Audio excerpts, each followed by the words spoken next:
Hello and welcome to a deeper dive with me, Dara Cam. Today we have a little bit of a different episode for you. We have two separate guests in two segments. I'm very, very excited to have Congresswoman Debbie Wasserman Schultz joining us in the first half of the show, and State Representative Mike Gottleib, Davie Democrat, in the second.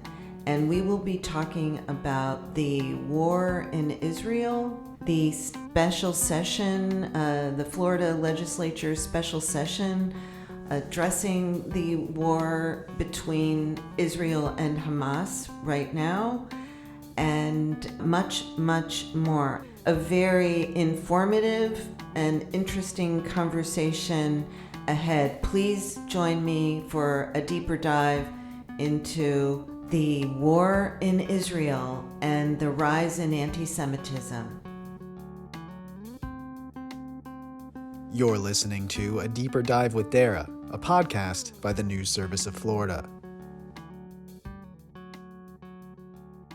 Welcome to A Deeper Dive with me, Dara Cam. We have a special guest today, Congresswoman Debbie Wasserman Schultz. Congresswoman Schultz and I go to the Wayback Machine. Well, thank you. I know you're really busy today. So let's just jump right into it. There's so much going on in the world right now and in Washington. I want to ask you about I guess I'll just start with, how do you feel about funding for Israel being tied up in funding for the IRS and being politicized in what Congress is doing right now? And then we can talk a little bit more about the situation in Israel and in the United States. Well, I mean, there are a lot of members, particularly on the Republican side, talk about how much they support the U.S.-Israel relationship and the safety and security of Israel being paramount.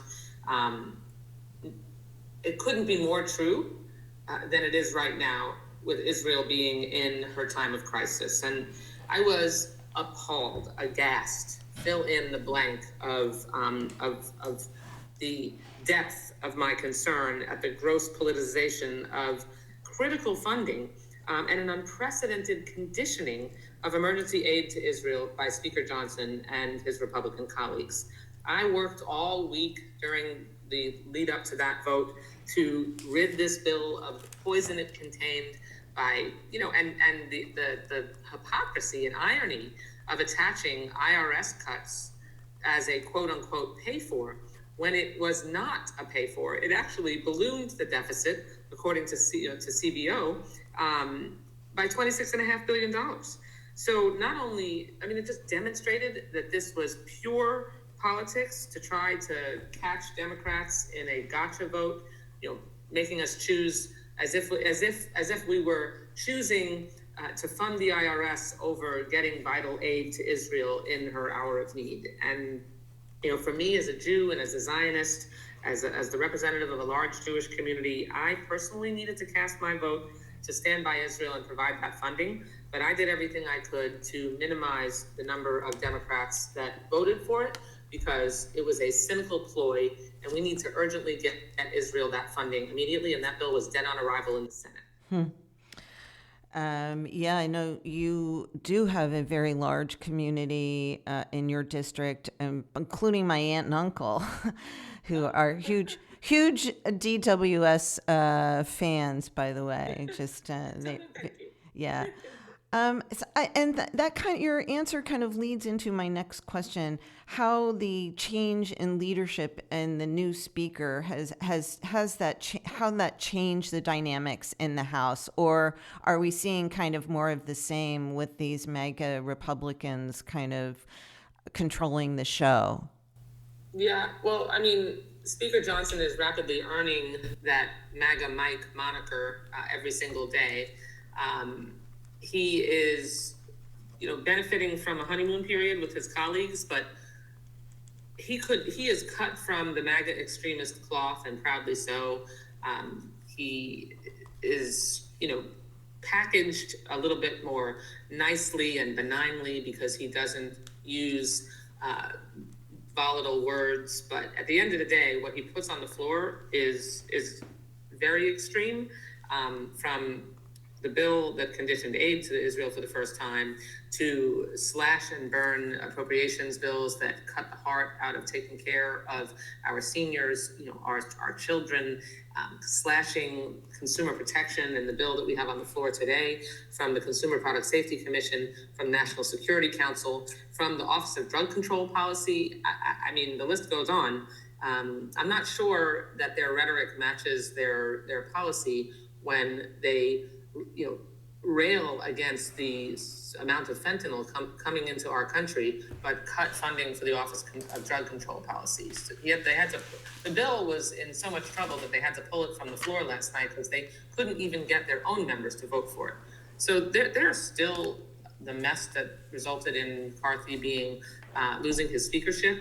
And we're like 9 days from a government shutdown. It's hard to see how we avoid that, given the extremist politics that he's engaged in, and the Democratic majority in the United States Senate. I want to get back to the potential government shutdown, but I wanted to stick with Israel for a moment. Your former chair of the Democratic National Committee, you have experience as a state legislator and in Congress for many years. I don't know if you're aware of what happened yesterday as we were recording in the Florida House. Is the issue of Israel, support for Israel and the war with Hamas, is it fracturing Democrats? Is it fracturing your Congress? And if so, what do you do to resolve that?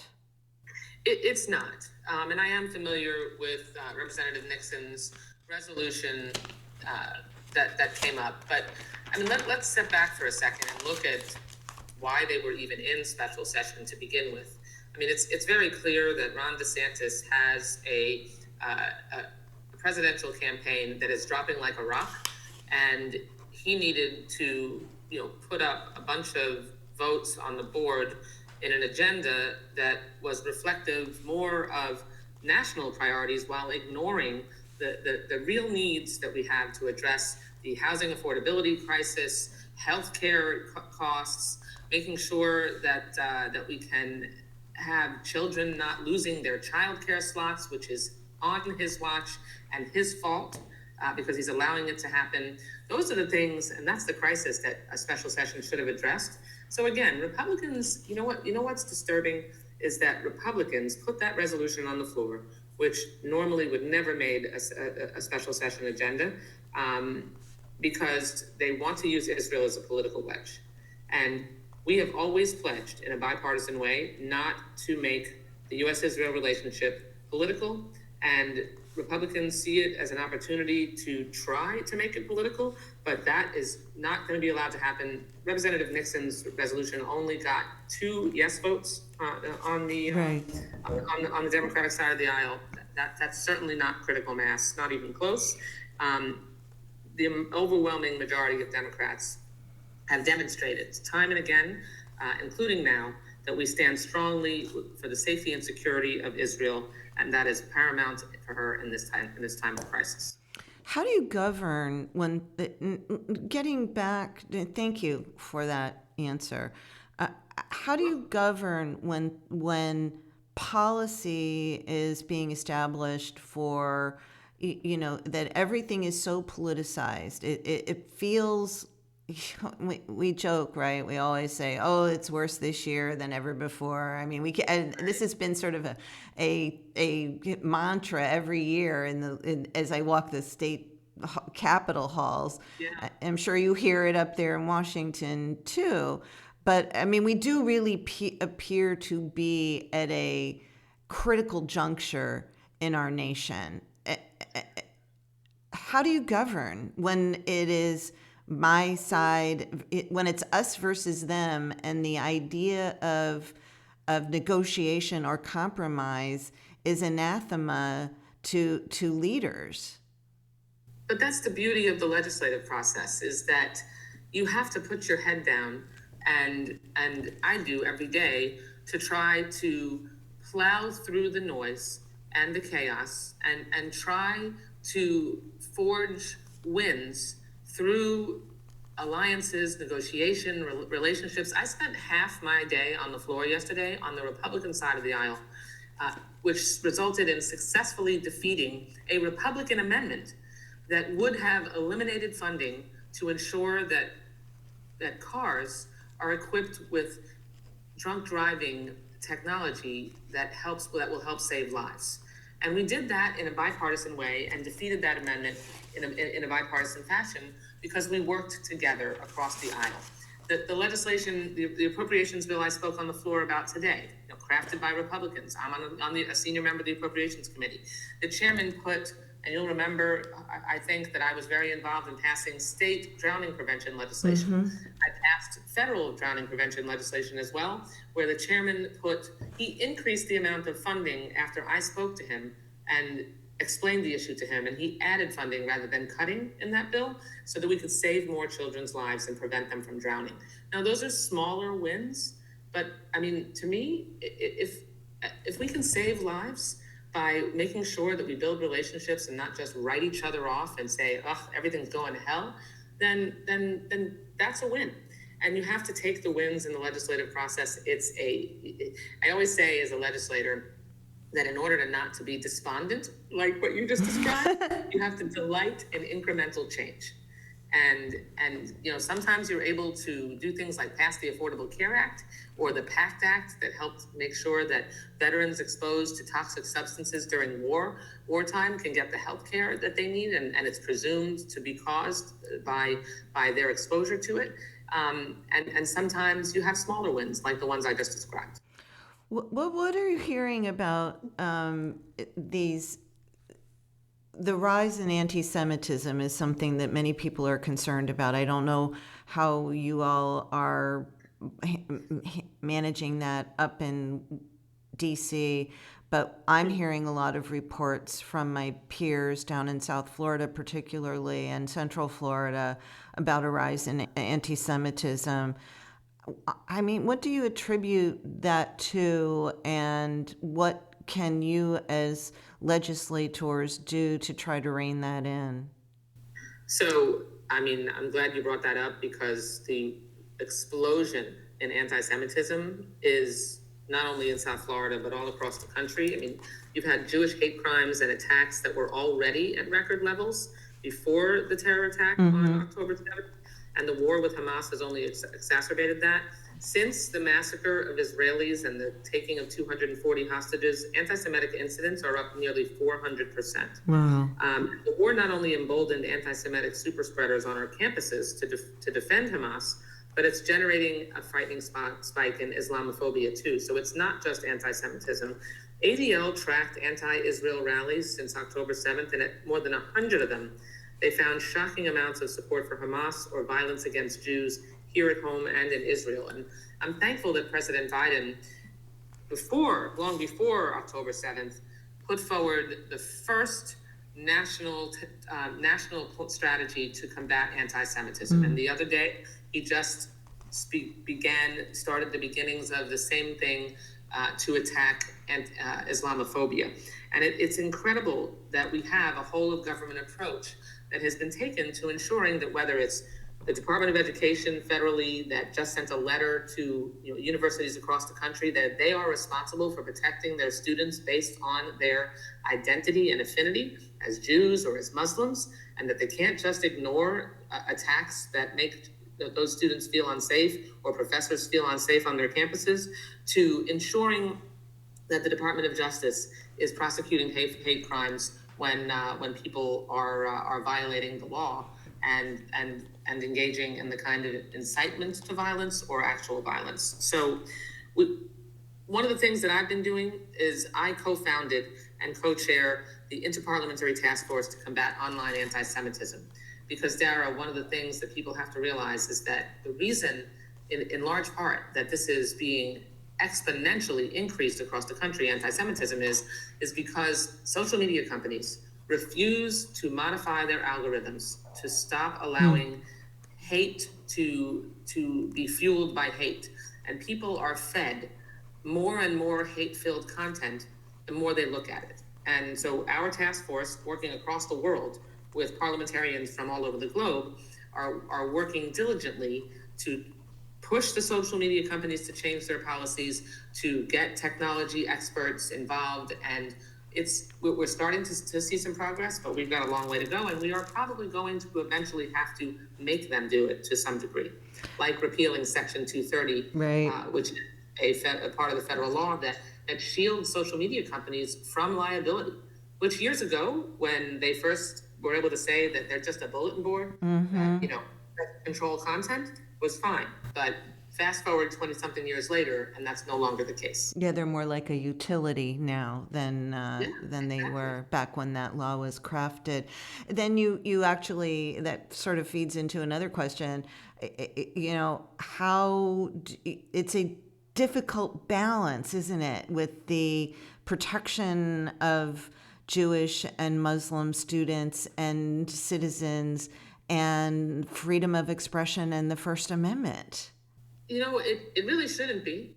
I mean, the basic need to protect people who are absolutely in this country able to express their opinion and use their First Amendment rights, that right stops at the point where you are making people feel unsafe, where you are inciting violence. And there's no student on any campus, whether it's being a victim of Islamophobia or anti-Semitism, that should not be protected by their university's administration, and that there be policies in place to ensure that. Unfortunately, you have too many university administrators, presidents, even professors, who are taking a completely hands-off approach and just letting the chips fall where they may. And it's leading to more and more intensity and violence. The other day, you had pro-Palestinian protesters surround a Jewish student I think it was on Harvard's campus, and weren't even letting them walk across campus, encircled that person and stopped them from moving. It was a very frightening video to watch. And unfortunately, there are too many examples of that. So there's responsibilities, and Congress has passed a resolution condemning campus anti-Semitism, but but now you have the federal government getting involved using Title VI of the law that protects students based on their affinity. I think it's the Civil Rights Act, to ensure that we can enforce students' ability to express their opinion, but also not to be made unsafe. I know we're nearing the end of our time together. I have two quick questions. Over and under, when, I guess, and if, does Ron DeSantis get out of the presidential race? Rather than being cute in my answer, I'll tell you that I think that Iowa is probably, his last stand. He had the governor of Iowa endorse him. He badly needed that because, like I said, that he's cratering. Usually one endorsement, even from a governor, doesn't translate into a lot of volume shift. But I think if he doesn't actually build momentum by winning Iowa, or coming incredibly close to Donald Trump, I think he's done. He's not doing well in New Hampshire and doesn't have time and isn't investing the time to make up that ground. So I think it won't be long after he really tanks in Iowa that he won't be able to go on. Not because he won't want to, but because I think people will just completely abandon him, the remaining that are left. They're starting to do that now in Florida. Will President Biden get reelected? Oh, I think if you look at the election results from last night, it's very clear that we're a year out. People should just not pay attention to polls. Even when they're close to an election, they haven't been right. But because we have a Republican Party that is supporting a nationwide abortion ban, because we have a Republican Party that has engaged in the kind of MAGA extremism that flaunts democracy, that believes that elections should be overturned, that plays slash and burn budget cutting, and which harms people and plays with their lives, The voters across the country that voted in elections last night put Democrats in office all across the country, and they'll reelect Joe Biden because they want to make sure that he keeps his steady hand on the tiller. Congresswoman Debbie Wasserman Schultz, thank you so much for taking time out of your busy schedule to join us today. My pleasure, Dara. Great to see you.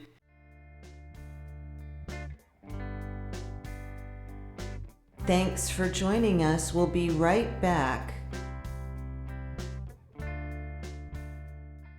Do you know a rising star in state government, politics, advocacy, business, labor, or media? Nominate them for the News Service of Florida's 40 Under 40 Rising Stars Awards. This year, the News Service of Florida will recognize 40 individuals under the age of 40 who have already distinguished themselves in their fields and are on their way to amassing accomplishments well beyond their age. They have made great strides in their career in Florida government and politics and hold the promise of a bright future. Sounds like someone you know? Nominate a friend, client, or colleague for this honor. The class of 2024 Rising Stars will be featured in a special digital feature. Qualifications must be 39 years of age or younger as of January 2024 and must work and or live primarily in Florida. The nomination deadline is November 15th, 2023. Please send nominations to lblake@govexec.com. That's LBLAKE @govexec. That's GOVEXEC.com. Here at Deeper Dive, we want to hear from you, the listeners. We invite you to send your questions, comments, and feedback to our mailbag. You can reach us at deeperdive@cityandstatefl.com. That's deeperdive@cityandstatefl.com. Get your 2 cents in by sending us an email.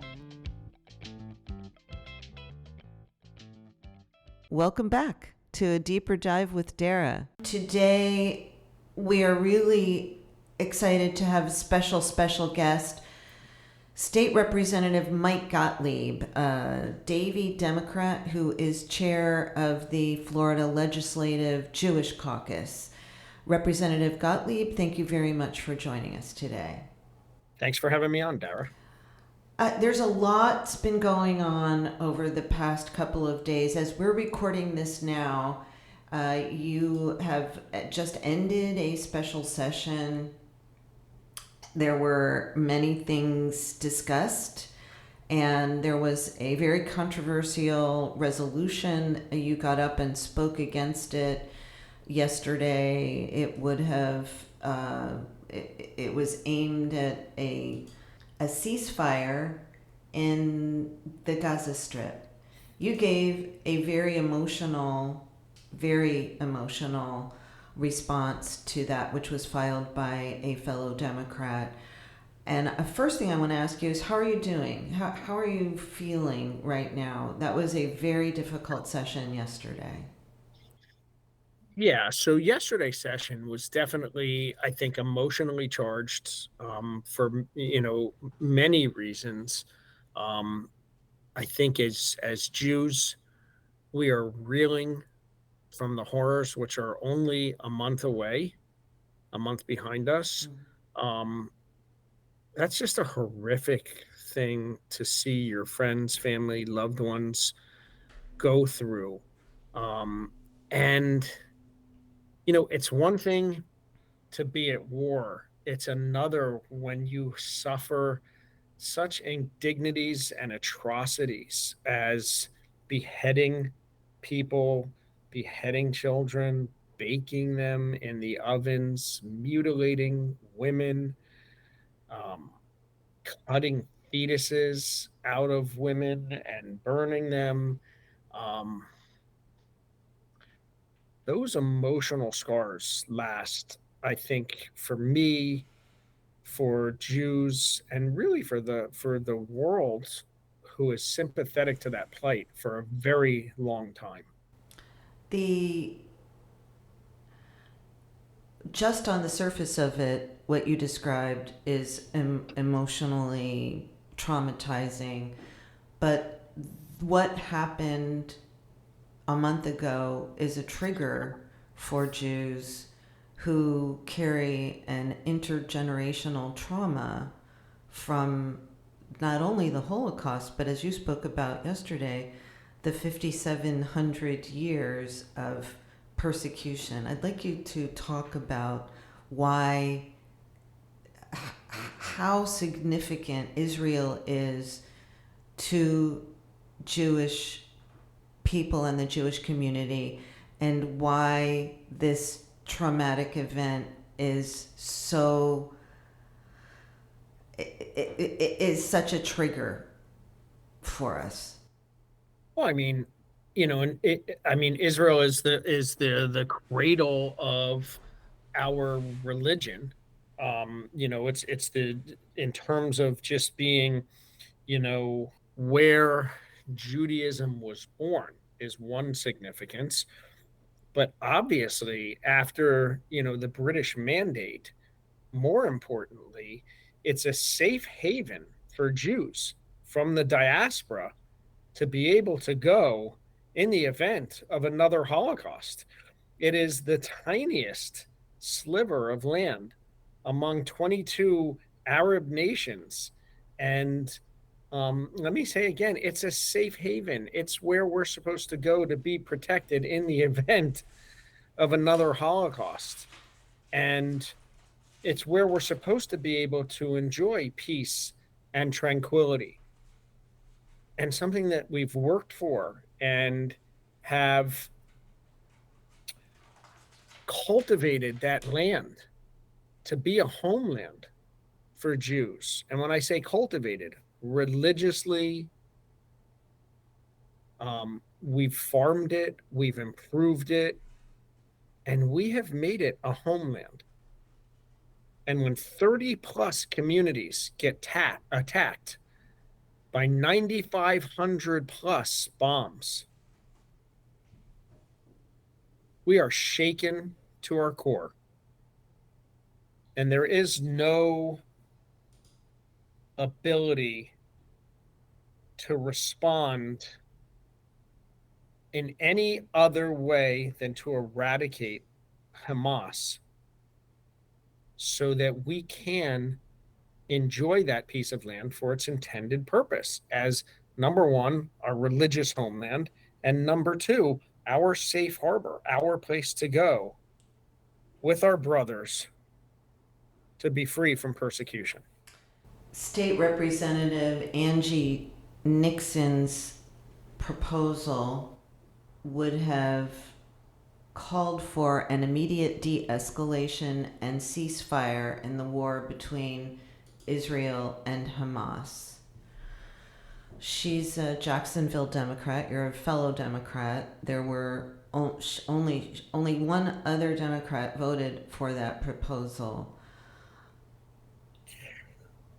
How does the Democratic caucus does a move like this, does it fracture the Democrats in the House who are already a super minority? So I'm going to say no to that. I enjoy a position of leadership in our caucus. I think our leadership is great and will keep us together. Sometimes some people have their own thoughts and they run with them. And obviously, overwhelmingly, that thought process was not supported by the rest of the caucus. So, if that vote had been a 50-50 split in our caucus, I would say we're fractured. Mm-hmm. But, one person having an ideology and perpetuating it through a resolution that gets voted down, I don't think is going to fracture what we are, which is a strong caucus to our core that we're irretrievably broken. We're going to move forward and we're going to fight the way Democrats know how to fight through this next session. I have friends who are Jewish and they're watching what's going on, not only in the Florida House, but in Washington and in the Middle East. And they're asking me they're telling me they don't know how to respond. They don't know what to say. They I told one of my friends that I was having this podcast with you today, and she suggested that I ask you, what advice would you give to people who aren't Jewish and want to show support for their friends? I guess to me, it's actually easy to answer that, and the answer to that is history. And what's so amazing is I've spoken to so many people, and they said, "Gosh, I really didn't understand the history and the plight or I didn't know the history and the plight of Jews and Judaism." And I said, "Really, you did. You just didn't piece it together. I mean, you knew about the story of Moses and the Exodus from Egypt when Jews were enslaved." They said, "Oh yeah, I guess I did know that." And I said, "And you knew that the Romans took over Jerusalem and burned down our temples and the story of the birth of Jesus?" And they said, "Well, yeah, I guess we did know that." So I said, "You did know, those pieces of history. And if you only knew those two pieces and the Holocaust, then from ancient times in Egypt through Roman times, through modern times, just 90 years ago, that we have been a persecuted people." So there's your answer, is that historically, we have been enslaved, persecuted, murdered, and enough is enough. And that's why, when we said never again 90 years ago, and we're at it again, never again is now. And if our friends who are truly our friends don't understand that and can't explain it that same way, then I don't know that they'll ever understand it. And then I would say that if they don't understand it that way, and they don't understand how we're feeling and why we're reeling from this unprecedented attack, that they're in denial of the plight of Jews, that we've never had a safe homeland. One of the things I neglected to say yesterday when I mentioned that I was 99.9% Ashkenazi Jew is why my bloodline doesn't say that I'm from, that says I'm from Eastern Europe. That when my 23andMe says I'm from Eastern Europe, is because my family had to flee there. Whenever they fled, I don't know. But, so that's why it was so important, I think, to get the history there for people to understand what we have faced, how we still feel the plight of our ancestors, because we continue to live it every day. And I think that if people talk about our persecution from a historical perspective, it should be easy for others to understand. I don't want to go too far down this road, but Representative Nixon made a comparison to black folks being enslaved and the Black Lives Matter movement, and she spoke a lot about children, Palestinian children, being victims of Israel's attempt to eliminate Hamas. We know that Hamas uses its people as human shields. We know that they use human beings as shields, right? And they use human beings so that they can say, "Look at what they've done to us," so they can play the victim card. Yeah, right. Of course. Right. They also used their own victims to try to manipulate. Correct. So I don't know. I mean, I feel like, of course, you see the images from Gaza, and it's heart-wrenching, right? Palestinian children and old people now without water, and you spoke to this yesterday. I mean, I guess the question is, how do you express compassion for people who are suffering in Gaza right now and still maintain solidarity with Israel? I'm trying to wrap my head Is around it that. possible to express compassion for the people in Palestine who are suffering and at Uh, the same time maintain solidarity with Israel? of course, that's I think actually that's the easy. important message to communicate, I guess. Is that clearly not all Palestinians are bad. I mean, I don't think anybody's suggesting that that Israel eradicate all Palestinians. What we want to do is eradicate Hamas, and to go back to where, your original thoughts started. Um, Israel is not killing babies. Have babies been killed? Maybe. Okay. And I don't mean to say that callously. But is the IDF going into Gaza and pointing their guns at babies and pulling the trigger? No. Is Israel launching bombs or rockets at targeted locations that are known to be Hamas headquarters or hiding or harboring Hamas operatives? Yes. Is there collateral damage that might be civilians that are innocent, that are children? Yes. Israel is at war. But did Israel do what Hamas did on October 7th and specifically target children? No. There is a huge distinction. Yeah, thank you for helping me. I stumbled with that, but thank you for clarifying. That's where I was trying to go. I guess just to the resolution. What was your reaction when you saw that that was filed, and did you participate in any of the conversations trying to dissuade her from, trying to persuade her to withdraw it? I myself did not participate in any conversations trying to dissuade her from moving forward with that resolution. I left that up to other members of our leadership team and other people who she has a closer relationship with. So no, I myself did not. What was your reaction when you saw that when you saw it was filed?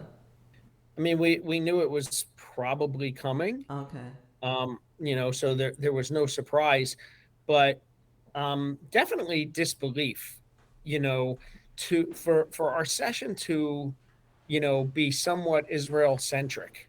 And I say somewhat because there were obviously other priorities that we had. But for the session to be somewhat Israel centric, for the session to open with a Holocaust survivor and a rabbi, really told you and the world that the state of Florida was looking to be a partner with the United States as they walked arm in arm with Israel in promoting democracy and eradicating Hamas, um, and in fighting for um, Judaism and the Jewish people. And to listen to David Schachter and him to tell stories. Tell us who David Schechter was.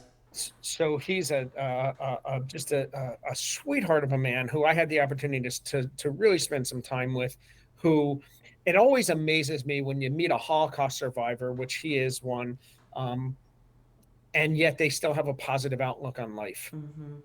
It just, how somebody could go through that. And he was a young man. I can't recall what age he was, but certainly under the age of 12, when he watched his mother and his two sisters get marched to an open grave and get shot in the back. And how you can sit there and hear that man's testimony and hear him talk about how the Germans used protests to turn into pogroms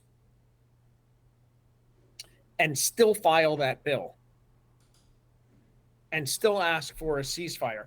And to know the story of the Holocaust, and I'm not going to say that the Jews in Germany didn't fight, but they didn't have a choice. They were overwhelmed, and they were dispossessed of their homes. They were placed into ghettos. They were led from ghettos into camps and then slaughtered.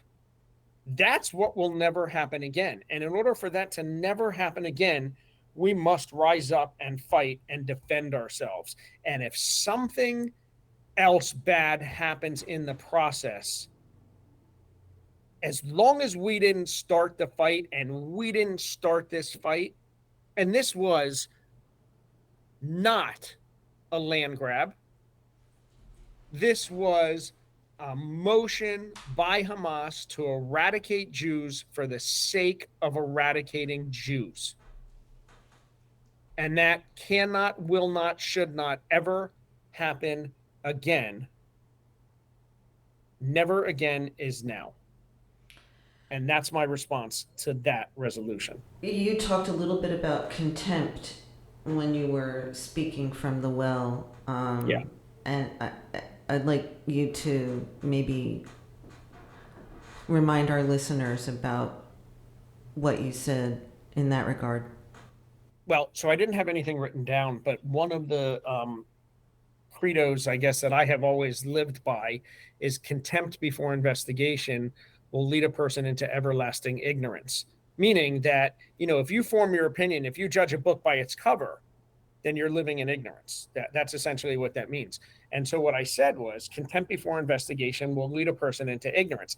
Contempt after investigation and education is what I said, leads a person to ignorance and anti-Semitism in this regard. And candidly, I've been getting a little bit of blowback on that from certain people who think that maybe I was a little harsh on the bill sponsor for saying that. And I stand by what I said. And I mean it. I don't understand how you can hear from a Holocaust survivor, hear about the horrors, and try to make a comparison in numbers, and say, well, you've killed 7,500 people more, if you even believe those numbers, and so therefore you should stop because proportionality, it doesn't make sense anymore. The people that have been killed were not killed for any reason other than they are Hamas, or were near or next to Hamas while we are making efforts to eradicate Hamas. And Israel will eradicate Hamas. I've been listening to Thomas Friedman and reading his columns, and he is talking about what is Israel's plan for the day after the day after. I know you're busy, and I appreciate you taking the time, so I don't want to take too much more of your time, but I'm wondering what happens next? What happens there? Are we headed for a holy war? I mean, if you ask me, we're in the middle of a holy war. I know. Yeah. Are we headed for an expansion of a holy war, I guess is my question. I think to civilized nations, they see and understand that we're fighting for democracy. We're fighting for religious freedom. We're fighting to be safe from persecution. And while I think a lot of, nations are saying, we're no longer going to have diplomatic ties with Israel, so be it. I don't think anybody puts much credence in what countries like China and Iran are saying about human rights violations. So I'm not terribly concerned for Israel in the long run. They've fought this battle before, throughout time. We have fought this battle 18 times where, Israel has been torn down and we've built it back up. I think Israel will be fine. My concern, candidly, is what is going on in the diaspora. what is going on in London, what is going on in France, what is going on in Russia, in the United States, on our college campuses. Are Jews safe everywhere, or do we all have to move to Israel? Yeah, I was just going to ask you about the rise in anti Semitism, including here in Florida. I just got a press release from Dave Arenberg's office about a guy they finally arrested, and I don't know if there was a conviction or an arrest, but this person was dumping tons of literature, pounds, maybe not tons, but a lot of pamphlets, anti-Semitic pamphlets in Palm Beach County on private residences. We know you're active in the Jewish Federation. We know there's a rise in anti-Semitism. Representative Wasserman Schultz said something like a 400% increase here in the United States. So we have a concern then that if Jews are not safe everywhere, maybe, they're not safe anywhere. Yeah.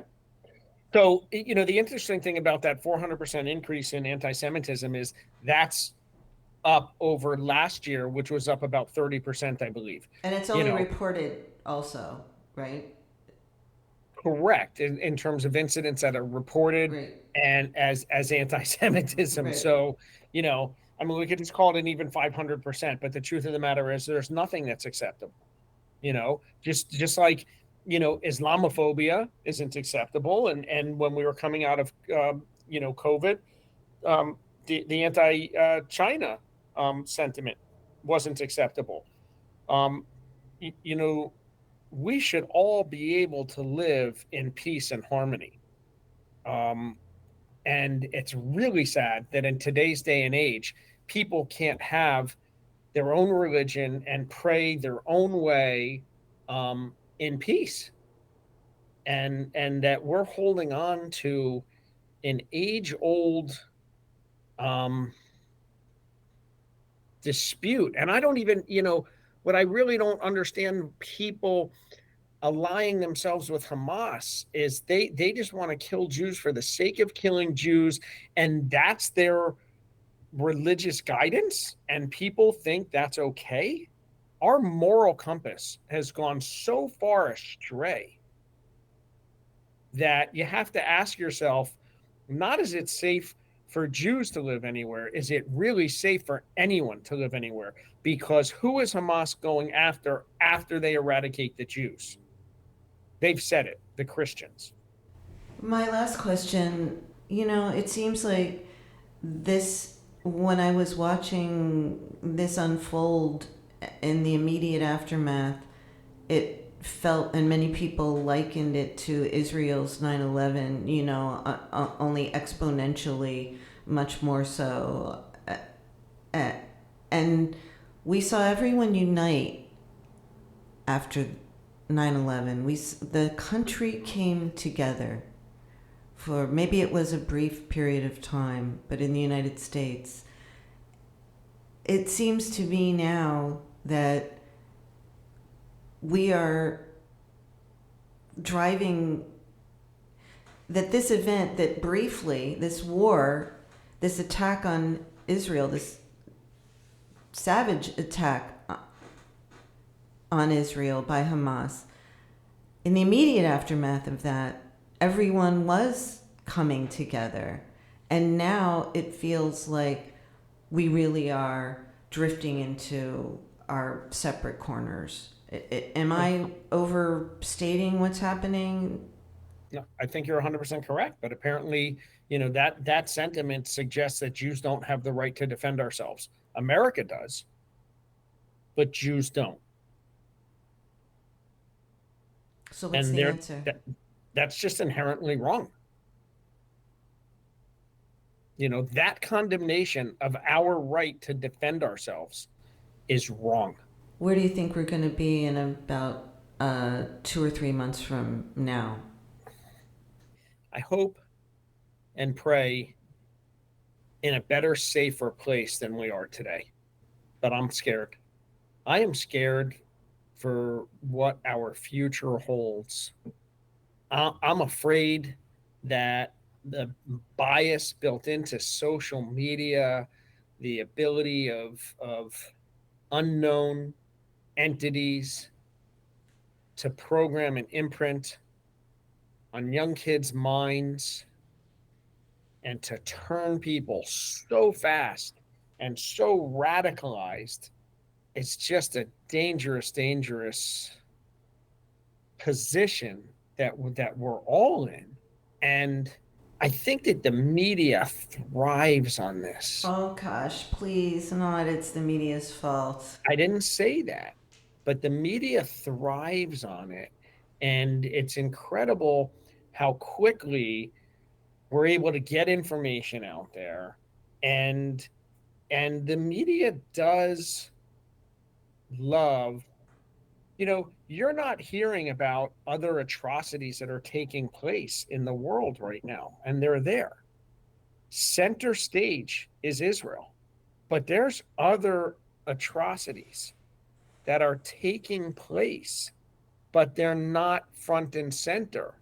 Now, maybe this does deserve the most attention. It's certainly selling faster than some of the others are and can. And maybe they're not as relatable as a religious conflict or a seemingly religious conflict. But I don't know where we're going to be. I don't have that kind of foresight. I just know that from where I sit, and when you see the growth of pro-Palestinian organizations that aren't pro-Palestinian, but they're really pro-Hamas, and you have people who don't understand what pro-Hamas means, and they don't distinguish between pro-Hamas and pro-Palestinian, I think we're headed for a scary place. Well, maybe the media needs to do a better job of explaining the difference. I don't know. Thank you very much, Representative Gottlieb, for joining me today. I'd like to have you back in a couple months and see where we're at and hear what you have to say. Is there anything you'd like to add? No, I appreciate you having me on and for the the thoughtful conversation. And I will say that when I come back in a couple of months, I hope that we can happily talk about living in a peaceful society. Thank you very much, Representative. Thank you. Take care. A Deeper Dive with Dara is hosted by Dara Cam, produced by Ryan Daly, and music for the podcast was recorded by Periodic Labs, LLC, and performed by Ryan Daly and Danny Reyes.